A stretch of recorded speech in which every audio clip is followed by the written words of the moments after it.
저희가 지금 다니엘 4장에서 그 느부갓네살이 꿈을 꾼 그 얘기를 보고 있는데요. 꿈을 꾸고 나서 해석을 위해 지혜자들을 부릅니다. 그것 통해서 그렇게 저희들 방법으로 대처하거나 남에게 기도해줘 그런 대신 저희가 직접 주 앞에 기도하며 나가야 된다는 것 보았습니다. 또 저희가 지난주에는 이제 다니엘의 꿈 해석을 보았는데요. 그 말씀 통해서 하나님이 낮추시면 막을 자가 없다. 그래서 저희들이 하나님의 다스리심을 인정할 때 삶이 견고해지게 된다는 것 보았습니다. 오늘 말씀 이제 꿈 해석한 그 이후의 내용인데요. 저희가 신앙생활하면서 저희 가운데 꼭 있어야 되는 게 있습니다. 신앙생활하면서 저희들 가운데 반드시 있어야 되는 게 있는데요. 여러분들은 그게 뭐라고 무엇이라고 이렇게 생각하시나요? 신앙생활하면서 반드시 있어야 될 것. 열심이라고 생각하시는 분도 계실 거고요. 희생과 헌신이라고 이렇게 생각하시는 그런 분도 계실지 모르겠습니다. 그런데 그런 거 이전에 좀 더 근본적으로 있어야 될 게 있는데요. 오늘 말씀 통해서 그게 무엇인지 같이 살펴보겠습니다. 29절에 보시면요. 12달이 지난 후에 내가 바벨론 왕궁 지붕에서 거닐세. 12달이 지났다고 합니다. 그 다니엘이 꿈 해석을 해주고 12달이 지났어요. 다니엘이 왕께서 들짐승같이 되는 그런 일이 일어날 거다. 그러니 공의를 행하고 가난한 자를 긍휼히 여기시라고, 그러면 왕의 평안함이 장구하리라고 권면을 했습니다. 그 말을 좀 들었었으면 참 좋았었을 거예요. 그런데 그러질 않았습니다. 그가 왕궁 지붕 위를 거닐세라고 합니다. 이렇게 그 교황이 계시는 그 바티칸궁, 거기는 이렇게 교황이 가끔 창문 열고 나오는 그런 테라스 같은데 굉장히 높직이 있잖아요. 그래서 그 광장이 이렇게 다 보이고, 왕궁의 이 지붕도 뭐 이렇게 아주 높직한데 그렇게 있었을 겁니다. 그러니까 그 바벨론 시가 이렇게 내려다 보이는 아마 그 정도 높이였을 거예요. 거기서 이렇게 내려다보면서 지붕 위를 걷고 있는 겁니다. 그러면서 30절에 나 왕이 말하여 이르되 이 큰 바벨론은 내가 능력과 권세로 건설하여 나의 도성으로 삼고 이것으로 내 위엄의 영광을 나타낸 것이 아니냐 했더니, 그 느부갓네살이 뭐라고 얘기하냐면 이 바벨론은 내가 능력과 권세로 건설했다 그럽니다. 내가 건설했다 그럽니다. 이 느부갓네살 때 이렇게 그 건설이 많기는 많았습니다. 성읍들 한 12개 이상을 다시 보수하거나 또 짓거나 그랬다고 합니다. 그 바벨론은 그 이렇게 성벽이 아주 대단했다 그래요. 그런데 이 느부갓네살이 그 바벨론 성벽을 완공한 그런 왕입니다. 그리고 새로운 궁전을 짓고 거기에 세계 7대 불가사의 중에 하나로 꼽히는 구름 궁전이라는 것, 그거를 건설했다고 합니다. 많이 그렇게 건설은 했어요. 그런데 뭐라고 하냐면 내가 건설했다고 합니다. 또 하는 말이 나의 도성으로 삼고, 나의 도성이라고 합니다. 내 소유라는 거죠. 내 위엄의 영광을 나타낸 것이 아니냐. 내 위엄의 영광을 나타낸 것. 이거는 그냥 그 저희 말로는 그렇게 안 나와 있는데 영어로 보면은 for, 내 위엄의 영광을 위해서, for the glory of my majesty, 내 위엄의 영광을 위해서 지었다고 합니다. 느부갓네살이 하는 말은요, 내가 내 것 나를 위해, 이렇게 요약할 수 있습니다. 내가 내 것 나를 위해, 극도로 자기를 나타내면서 자기가 최고라고 하는 말이에요. 이것이 들짐승처럼 될 거다. 그리고 나서도 하는 얘기입니다. 내가 지었고 내 것이고 내 영광을 위해서 지었다고 합니다. 그런데 느부갓네살 아니어도 그 저희들도 다 이런 그 모습이 있잖아요. 내가 나를 위해서 내 것이다, 이런 마음을 갖고 살아가는 거죠. 그런 말을 하는 느부갓네살에게 일어나는 일입니다. 31절에 이 말이 아직도 나 왕의 입에 있을 때, 아직 그 말을 할 때, 내가 내 소유로 삼고 나를 위해서 지었다, 그 말을 하고 있을 때 하늘에서 소리가 내려 이르되 느부갓네살 왕아 내가 말하노니 나라의 왕위가 내게서 떠났느니라. 왕위가 떠났다라고 하는 그런 소리가 들립니다. 그러면서 32절에 내가 사람에게서 쫓겨나서 들짐승과 함께 살면서 소처럼 풀을 먹을 것이요, 완전히 들짐승처럼 그렇게 살아갈 것이다, 그럽니다. 그리고 33절에 바로 그때 이 일이 난 느부갓네살에게 응함으로 내가 사람에게 쫓겨나서 소처럼 풀을 먹으며 몸이 하늘 이슬해졌고 머리털이 독수리 털과 같이 자랐고 손톱은 새발톱과 같이 되었더라. 사람이 아니고 거의 막 들짐승과 같은 그런 그 형상으로 소처럼 풀 먹고 그냥 그 이슬에 젖고 하늘 이슬을 맞고 손톱은 새 발톱같이 됐고, 뭐 너무 손톱이 기르면 이렇게 그렇게 되잖아요. 왕궁에 살던 사람이 왕이 들짐승과 같은 존재로 그런 모습으로 전락한 겁니다. 그런데 34절에 그 기한이 참에 난 느부갓네살의 하늘을 우러러보았더니 내 총명이 다시 내게로 돌아온지라. 기한이 참에 총명이 돌아왔다래요. 그때 이제 느부갓네살이 뭐라고 하냐면 34절 중반에 내가 지극히 높으신에게 감사하며 영생하시는 이를 찬양하고 경배하나니 그 권세는 영원한 권세요 그 나라는 대대에 이르리로다. 하나님께 감사하고 찬양하고 경배했다고 합니다. 뭐라고 찬양했냐면 그 권세가 영원한 권세고 나라는 대대에 이른다고 그렇게 찬양한 거예요. 하나님이 가장 높으신 분이고 가장 강력한 능력의 그런 하나님이시라고 찬양하는 겁니다. 느부갓네살이 내가 이 바벨론을 건설했다고 내가라고 하던 그런 자였어요. 내가 가장 높고 강력하다고 했던 거죠. 그 입이 하나님이 가장 높으신 분이라고 찬양하는 입이 된 겁니다. 이게 이제 저희들에게 있어야 될 일이에요. 내가에서 주님으로 주체가 바뀌어져야 됩니다. 내가에서 주님으로 주체가 바뀌어져야 돼요. 바울 사도가 그랬죠. 내가 그리스도와 함께 십자가에 못 박혔다. 나는 못 박혔다고. 이제 내가 사는 것은 나를 사랑하사 나를 위하여 자기 몸을 버리신 하나님의 아들을 믿는 믿음 안에서 사는 것이라고 그럽니다. 주체가 바뀌었고 주어가 바뀌었고 누구를 위해서 사는지 무엇을 위해서 사는지가 바뀌었어요. 또 바울 사도의 고백이죠. 내게 능력 주시는 자 안에서 내가 모든 거 할 수 있다. 누구의 능력으로 사는지도 바뀌었습니다. 주체가 바뀌었고 뭘 위해서 사는지가 바뀌었고 누구의 능력으로 사는지도 바뀌었어요. 느부갓네살은 주어가 내가였고 내 능력으로 지었고 내 것이라고 했어요. 나를 위해서 지었다고 그랬어요. 저희도 많이 그럽니다. 내가가 나오고 내 것이라고 하고 결국은 나를 위해서입니다. 저희가 이렇게 열심 낸다고 하는데 내 열심인 경우도 있어요. 나를 위해서 내는 열심인 경우도 많습니다. 희생하고 헌신한다고 하는데 그 바닥에는 나를 위한 마음도 좀 있는 거예요. 내가 사람들에게 더 인정받으려고 뭐 희생하고 헌신하고 그런 경우도 그런 마음도 조금 있는 거예요. 헌신의 마음도 있지만 또 이렇게 해갖고 뭐 사람들이 더 인정하겠지 그런 마음도 있는 거예요.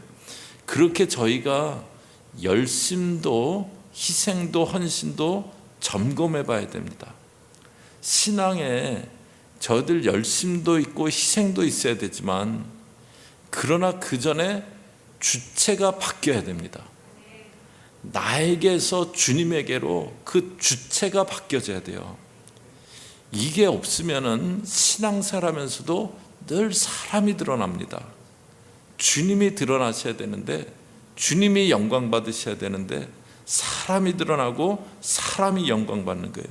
저희가 신앙사라면서 나에게서 주님에게로 그 주체가 바뀌어야 됩니다.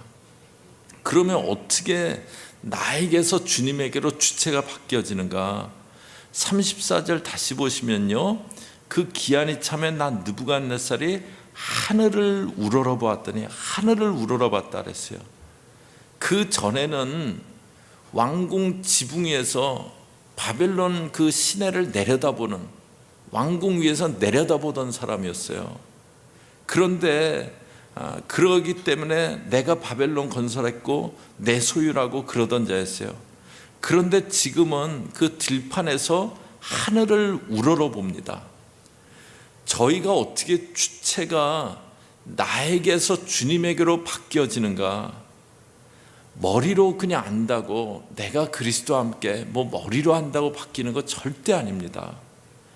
저희가 바라보는 것이 바뀌어야 돼요. 바라보는 것이 바뀌어야 됩니다. 저희는 늘 저희 자신을 많이 바라봐요. 그래서 그럴듯하면, 나를 바라보면서 그럴듯하면 교만해요. 또 자신 바라보면서 어려움이 많으면은요, 연민에 빠집니다. 내가 어쩌다 이렇게 됐나 막 그러면서요. 나를 바라보면요, 교만해지거나 연민에 빠지거나. 그런데 저희들은 그런 저희를 늘 바라봅니다. 그래서 은연중에 내가 한 거야 그렇게 생각하고, 내 것이야 생각하고, 자기를 위한 중심으로 살아가요. 그리고 내가 있으니까 이렇게 좀 어려우면은 자기에 대해서 이렇게 연민의 마음 갖고, 그러면서 주를 섬기는 것도 결국은 내 만족과 나를 위해서 섬기는 그런 경우도 많습니다. 그 시선이 완전히 바뀌어야 돼요. 그 시선이 바뀌어야 됩니다. 정말 주님 바라보는, 내가 이제 나를 바라보는 게 아니고, 나를 자꾸 쳐다보는 게 아니고, 주님 바라보는 그 시선으로 저희들 시선이 바뀌어져야 됩니다. 내가가 아니라 주님이 뭘 원하시냐, 주님이 뭘 기뻐하실까, 그 중심으로 바뀌어야 돼요. 내가 어떻고 그거 자꾸 보는 것, 거기서 이제 완전히 시선이 주님께로 완전히 고정이 되는 겁니다. 어떤 일을 할 때 온전히 주를 위해 하는 거죠. 저희 크리스찬들이 그런다면요, 교회 모습이 많이 다를 거예요. 저희가 이렇게 섬긴다고 하면서도 그 중심에는 어떤 내 개인적인 동기, 나를 위한 동기, 그런 것도 이렇게 좀 이렇게 같이 섞여서 그런 경우도 많이 있잖아요. 그게 아니고 이제 100% 그냥 주를 위해서 섬기는 거예요. 그냥 주님 바라보면서 나가는 거예요. 그러면 교회를 통해서, 저희를 통해서 정말 주님이 나타나실 겁니다. 이렇게 저희들 시선이 바뀌어야 돼요. 시선이 바뀌어야 돼요. 이렇게 나를 자꾸 바라보는 그 시선이 이제 완전히 주님께로 가고, 주님이 뭘 기뻐하실까, 주님이 뭘 원하실까, 주님은 어떤 거를 뜻하고 계시나, 그걸 바라보는 그 시선으로 바뀌어져야 돼요. 그 다음에는 하나님의 크심을 깨닫고 인정해야 됩니다. 35절에요. 땅의 모든 사람들을 없애는 것 같이 여기시며 하늘의 군대에게든지 땅의 사람에게든지 그는 자기 뜻대로 행하시나니 그의 손을 금하든지 혹시 이르기를 내가 무엇을 하느냐고 할 자가 아무도 없도다. 하나님은 하늘에서든지 땅에서든지 자기의 뜻대로 행하신다고, 또 하나님께 무엇을 하느냐고 그렇게 할 수 있는 사람 아무도 없다고. 하나님이 가장 크시고 완벽한 분이시라는 거죠. 이 느부갓네살은 1장부터 나왔잖아요. 그 꿈꾸고서는 너희들이 꿈과 해석까지 알려라. 그럴 때 그 꿈까지 먼저 얘기하는 그 하나님을 경험했어요. 3장에 와서 금신상 세우고, 그리고 그 절하라고 할 때 다니엘 세 친구가 절하지 않아서 풀무불에 들어갔을 때 그 풀무불에서 살아있는 그 일을 경험했어요. 그런데 하나님을 받아들이지 않았던 거예요. 그래서 꿈을 꾸고 다니엘이 해석을 해줬는데, 하나님 받아들였다면 정말 그 하나님 앞에 낮아졌을 텐데, 엎드렸을 텐데, 12달이 지났는데 자기만 높이고 있었던 거예요. 그러다 들짐승 같은 그런 생활을 하게 되면서 그 후에야 하나님을 모셔드린 겁니다. 하나님이 가장 완벽한 분이라고, 가장 크신 분이라고 고백합니다. 37절에도요. 그러므로 지금 난 느부갓네살은 하늘의 왕을 찬양하며 칭송하며 경배하노니 그의 일이 다 진실하고 그의 행하심이 의로우심으로 교만하게 행하는 자를 그가 능히 낮추심이라. 하늘의 왕 하나님이죠. 하나님을 찬양하고 칭송하고 경배한다고 그럽니다. 이제 하나님을 마음에 모신 거예요. 1장부터 시작해갖고 그 많은 것들을 경험하면서도 이렇게 그냥 뭐 대단하네 그냥 그러고서는 이렇게 지나갔던 그 하나님을 이제 자기 마음에 모셔드린 겁니다. 그런데 이 4장까지 오면서 이렇게 일하시는 하나님이 놀랍지 않으세요? 그 이스라엘이 멸망했고요, 하나님의 백성인 유다가 멸망했어요. 그리고 그 유다 백성들이 바벨론의 포로로 잡혀간 겁니다. 다니엘이 포로로 잡혀간 거예요. 나라가 멸망했고 포로로 잡혀갔고, 그런데 그 포로인 다니엘을 들어서 그 당시 세계 최강국의 왕이 하나님을 믿게 하시는 겁니다. 정말 어떻게 하나님이 자기 백성들이 멸망당하게 할까? 이스라엘 백성들은 그걸 퀘스천을 했어요. 근데 죄악으로 멸망당했지만 하나님은 그 가운데서도 일하고 계세요. 그래서 그 다니엘을 통해서 느부갓네살이 계속 하나님을 경험하고 하나님을 고백하게 됩니다. 나중에 이제 예수님이 탄생하실 때 동방에서 박사들이 오잖아요. 그래서 동방은 이제 보통 페르시아라고 그렇게 보는데, 어떻게 페르시아에서 그 아기 예수를 경배하러, 메시아를 경배하러 왔을까? 그런데 그렇게 해석하시는 분들이 계세요. 이때 느부갓네살이 하나님을 믿게 된 것, 이걸 시점으로 해서 하나님을 알았다는 거예요. 죄악 가운데 자기 백성들이 멸망당했지만, 그러나 그것 통해서 오히려 이방 땅에, 그것도 이방 왕에게 하나님이 전해지게 그렇게 하십니다. 그래서 바울 사도가 이렇게 노래하죠. 로마서 11장 33절이요. 저희 같이 읽습니다. 시작. 깊도다 하나님의 지혜와 지식에 풍성하며 그의 판단은 헤아리지 못할 것이며 그의 길은 찾지 못할 것이로다. 깊도다 하나님의 지혜와 지식에 풍성하며, 하나님의 지혜는, 지식은 깊고 풍성하다고 합니다. 저희가 하나님은 모든 것 위에 뛰어나시고 저희는 그분 앞에 엎드려야 될 존재다. 그거 늘 인식해야 돼요. 그러면 그냥 내가가 사라집니다. 저희가 너무 이렇게 엄청난 존재 앞에 서 있으면 뭐 나라는 의식이 이렇게 좀 사라지잖아요. 저희 하나님 기억하면서 인식하면서 그때 내가가 사라집니다. 이게 이제 신앙생활하면서 꼭 있어야 되는 일이에요. 내가가 사라지는 거예요. 신앙생활하면 내가가 사라지는 거예요. 그런데도 나를 꼭 붙잡고 내 자아가 살아서 신앙생활하는 그런 경우가 많습니다. 속으로 내가 했다고 생각하고 뭘 해도 결국은 내 중심이고 날 위해서 하고 그런 거예요. 그런데 주님은 그게 깨지기 원하세요. 주님은 저희가 주를 섬긴다고 하면서도 그 바탕에는 결국은 나를 위한 그 마음도 같이 이렇게 섞여 있는 거, 그게 깨지기 원하세요. 이게 잘못 섞여 있으면요, 이렇게 그 불순물이잖아요. 잘못 섞여 있으면요. 그런데 참 안 깨지는 그런 경우가 많아요. 이사야에서 나온 것처럼 머리끝부터 발끝까지 성한 곳이 없다 그래요. 그래도 여전히 주 앞에 무릎 꿇지 않고 내가 누군데 그러면서 살아요. 또 조금 바뀐 것 같아요. 그러다 또 상황이 좀 나아지면 또 금세 원래 모습으로 가요. 내가 잘해서 그렇지. 그래서 미묘한 교만이 있어요. 저희 믿는 사람들이 미묘한 교만이 있어요. 막 드러내놓고 교만하진 않아요. 근데 미묘한 교만이 있어요. 사람이 늘 드러나는 거예요. 늘 자기 위주로 행합니다. 결국 뭘 하든 자기를 위해서 하는 거고요. 그래서 주변이 잘 안 보이는 거예요. 주님은 저희들 그런 모습이 깨지기 원하세요. 주님은 다른 거 하기 전에 그게 먼저 해결되기 원하세요. 그러기 위해서 저희들에게 느부갓네살이 들짐승됐듯이 연단도 주세요. 그런데 연단 주시는 것도 한두 번이죠. 주님이 어떻게 연단만 주시나요? 저희들 사랑하시는데요. 연단이 있을 때 나보고 바뀌라고 하시는구나, 그걸 바로 깨달아야 됩니다. 그리고 이제 깨어진 모습 갖고 살아가야 돼요. 시선이 늘 우러러보는, 하늘을 우러러 봤다, 그 시선 돼야 됩니다. 예수님도 여러 번 걸쳐서 우러러 봤어요. 오병이어 기적하실 때 그때 보리떡 5개를 갖고 하늘을 우러러 축사하셨다고.